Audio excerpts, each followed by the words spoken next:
We are officially kicking off our end of year prep. That means it's time for our annual life audit, looking at where things have gone great and where they've taken a hard right turn. And I'll be honest, I was fully prepared to talk through how to do a life audit today. But as I was doing my own and as I was preparing this episode, I realized that a lot was coming up for me. And a lot of it was sadness and feeling like I was hitting kind of a new rock bottom.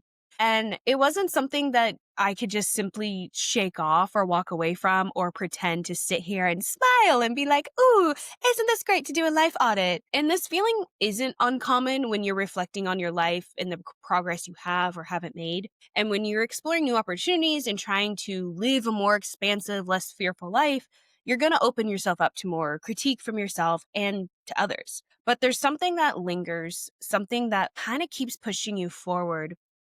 And that's honestly this question of what if it does all work out? Hi, everyone, and welcome to Taking Up Space with Jordan. I'm your host, and every Sunday, I like to pop in and get cozy with you for a little chat.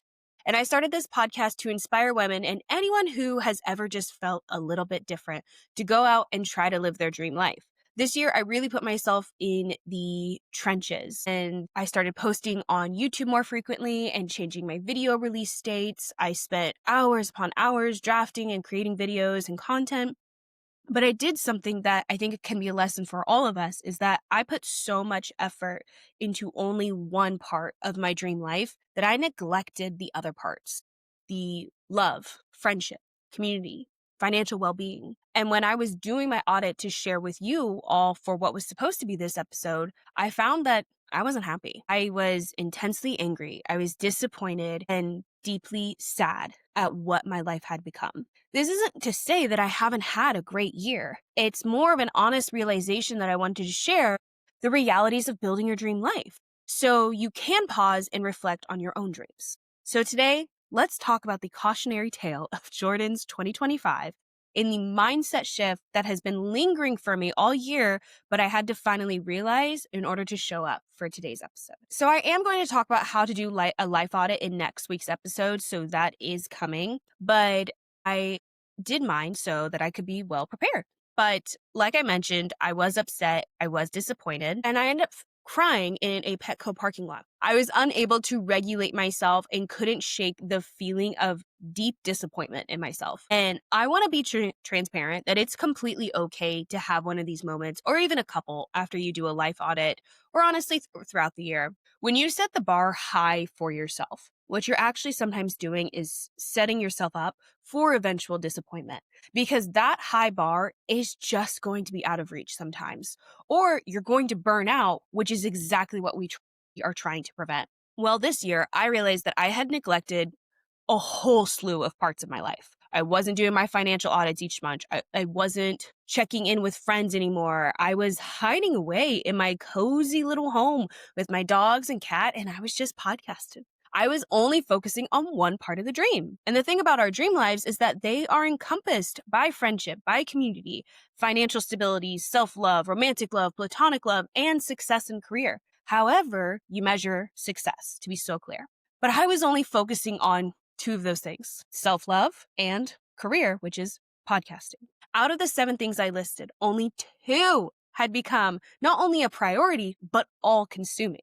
I canceled plans. I told myself dating just wasn't a priority. I told myself I would do my financial audit next week. It was an excuse after excuse until recently when I sat down with so confident thinking, wow, I'm doing great. This is about to be fantastic. But when I used my little wheel of life, which I will show y'all how to use next week, I was scoring so low. Romantic life, 0. Friendship, maybe a 3. Because I was only communicating with 3 or so of my friends lately.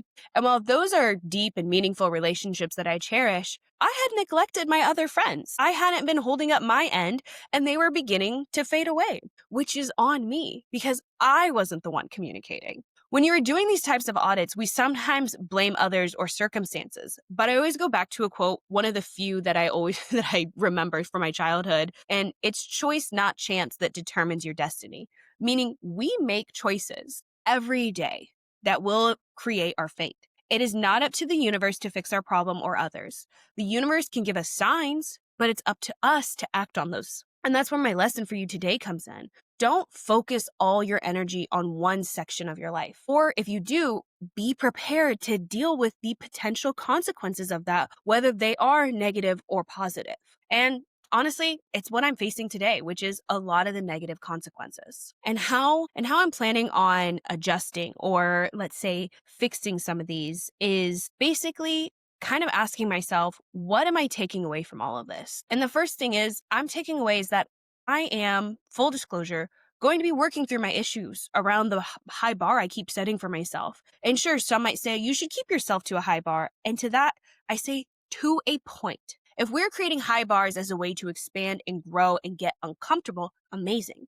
But if we're setting high bars because we're setting ourselves up for failure, so an old part of us can say, told you so, that's a disappointment loop I refuse to participate in. I do not want to self-sabotage in one area of my life for another to succeed. Because I genuinely believe there is a balance that I need to brainstorm and build going forward. I don't have the answer for that today.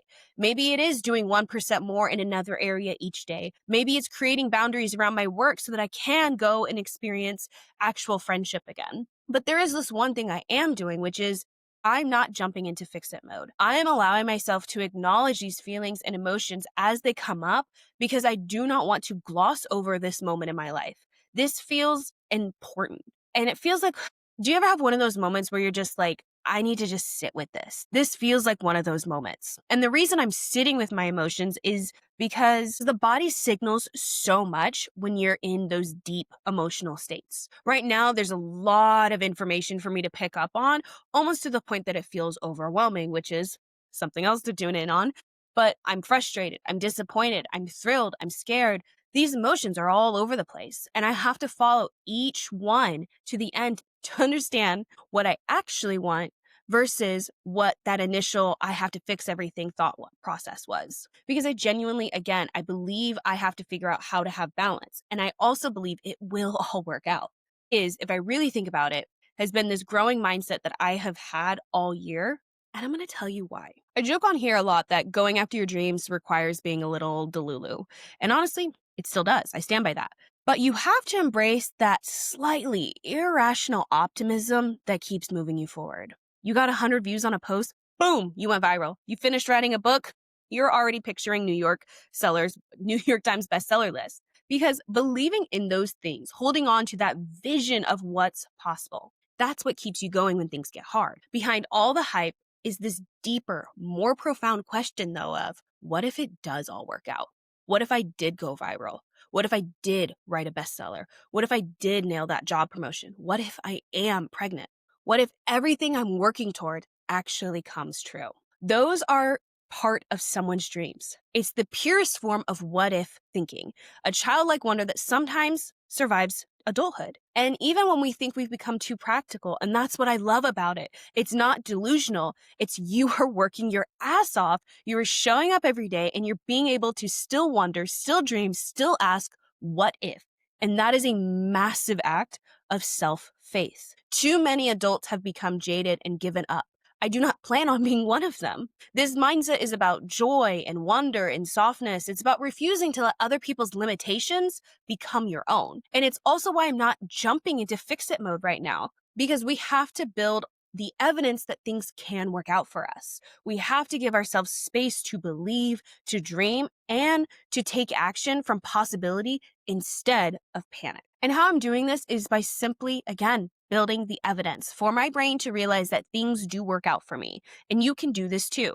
The first is tracking real receipts. In my journal, I have a section titled, What Worked Out Today? It can be as simple as, my dogs pooped on schedule, or I gained 15 followers. I also reflect on past moments of stress throughout the week, what the actual outcome was. It helps build new pathways that say, hey, remember last time when you were freaking out? Guess what? Here's how it actually played out. The other thing I like to do is time capsule exercises, which means comparing where you are now versus to where you were 1 or even 3 years ago. Usually the answer is going to be that you're in a better place.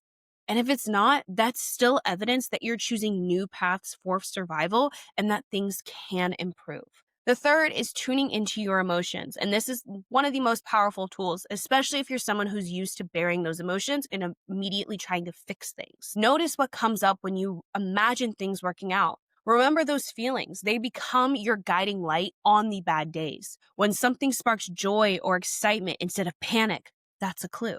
All this emotional awareness builds the self-trust that you need to go after your bigger dreams. And the final thing, which I think is kind of different from what other people say, is acknowledging the almost. Some people call this delulu, but almost is just as powerful. You wouldn't tell a child they're a failure for not getting first place at a science fair, so don't do it to yourself. Celebrate almost getting the job, almost getting published, almost hitting the goal. These moments aren't failures. They are signs that the path is being created. Celebrating the almost creates alignment, and it tells your brain, this matters, keep going. So I ask you today, what if it does work out? What comes up for you? For me, I get a rush of excitement. I feel the weight lift. I feel secure and aligned. Those are the feelings I'm chasing when I'm going after my dreams. And the feelings that come up for you should be your guiding lights. Our lives will take us through many obstacles, emotions, highs and lows. I was feeling low this week, disappointed in myself, felt like I couldn't get anything right. But that doesn't mean that I should give up. It just means I need to pause. I need to reflect. And I need to figure out my next steps. I wanted to share this moment in my life because it's a real moment in time. It's a real part of building your dream life where not everything is going to go your way, where you are going to have moments where you realize you fucked up.